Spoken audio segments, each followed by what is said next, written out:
চা করা কমপ্লিট দেখতে পাচ্ছেন আর কি। চা রান্না করা বলেন, তৈরি করা বলেন, সবই করলাম। এখন হলো ঢালার পালা।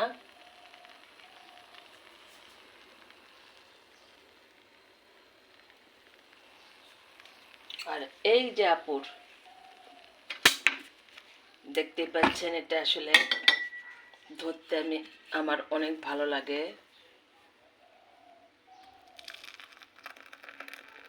গরম গরম চা,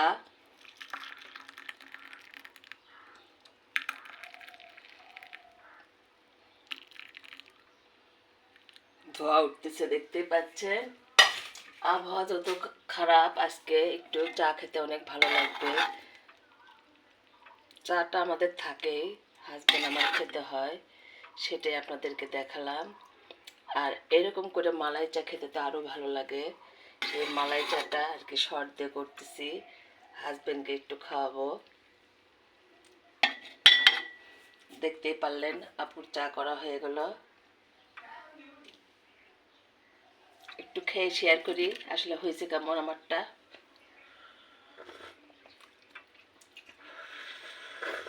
হ্যাঁ, অনেক মজা হয়েছে, চাটা অনেক স্বাদ হয়েছে।